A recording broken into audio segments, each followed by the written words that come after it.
recently finished reading this wonderful book called The Power of Introverts in a World That Can't Stop Talking by Susan Cain. And this book actually made a lot of sense to me and to understand better why I am the way I am. Sorry, I'm really nervous.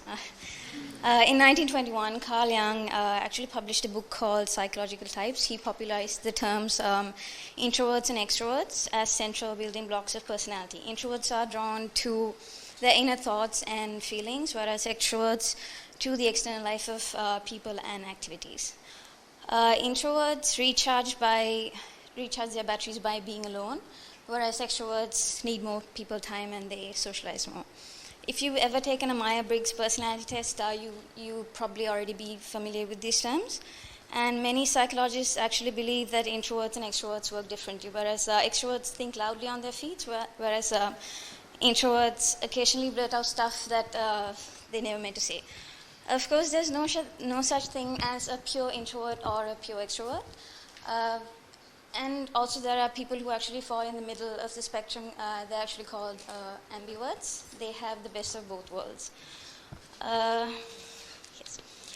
There are a few myths about introverts that aren't quite true. People sometimes think that we are misanthropes and we hate people and that we're hermit crabs. We're not really hermit crabs. We love people. We actually cherish some of the most important relationships of our lives. Like we put more energy into some relationships than others. And the second one is that we're shy.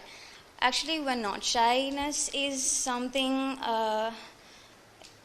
actually fear of social disapproval. Some people are shy and some people are introverted. And if you fall in the middle of it, then you're fucked. Myth number 3 is we have shells. We actually don't have shells. Sometimes we're slow. That's because we are deliberate. And I found a really nice quote online that said, actually by Susan Cain, that said, "Come out of your shell," which fails to appreciate that some animals naturally carry shelter everywhere they go, and some humans are just the same. So we're the same. And introverts are kind of like cats. We are observant, we like alone time, we hate loud noises, we are loyal, we hate interruptions, and we like attention, kind of, sort of. So if you get to know them better, you actually love them. Yay, cats. Oh my God. Yes, I saw an interesting map of an introvert's brain, so I kind of appropriated and drew my own one. My favorite one is yes, the other part of your brain that counts how many people there are in a room. Too many, most of the time. It's interesting how introverts and extroverts react to dopamine. Extroverts actually react to dopamine in a more highly reactive way. They go nuts, and introverts not so much, because studies have shown that extroverts actually go after rewards like chocolate and money and cheese, whereas introverts have a small response. This is where you'll probably find me today after this, hiding somewhere in a corner, where people ask, "Are you okay? Why are you so sad? Why are you so quiet?" That's because I'm quite overly stimulated.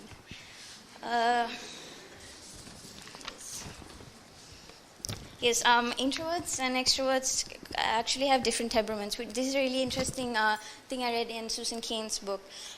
So a doctor called Jerome Kagan actually did a research study where he popped balloons, made loud noises and stuff for a bunch of babies, and the high reactives turned out to, later on adult life, turned out to be introverts, whereas the low reactive babies actually turned out to be extroverts. So hence, this is why I named this presentation, the 6 most terrifying minutes of my life. Yes, because we are quite terrified of new experiences. But not to fear, if you're an introvert like myself, you can actually put yourself out there and put your work out there. Don't worry, just be yourself, it's fine if you're quiet. Social media is your best friend. Drink lots of coffee and work alone, it's really fine. And work at night when your stress levels are low. That's actually proven fact. This is actually quite true. I found it hilarious actually. Most of the people who come up to me say, "You're Isuri, right? I've seen most of your work online." I was like, "Yes," and I'm totally okay with that.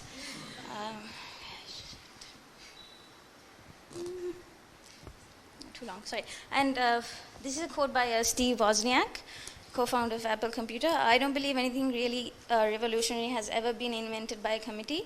I'm going to give you some advice, and that might be hard to take. That advice is work alone, not on a committee, not on a team. So yes, yay introverts. A world without introverts would be a world without Charles M. Schultz, J.K. Rowling, George Orwell, Dr. Seuss, and Jane Barry. So, yes. Oh, this one is another fun quote.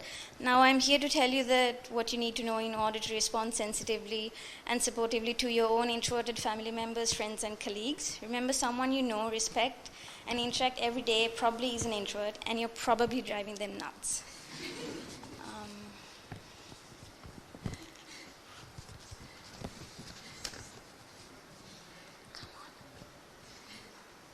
And with this quote, I will observe 20 seconds of silence.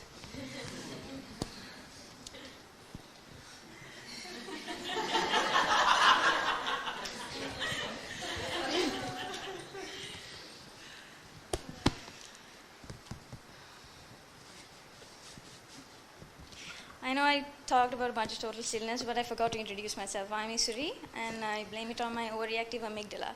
I'm an illustrator. Actually, you can check out my work online at artofisuri.com. Thank you.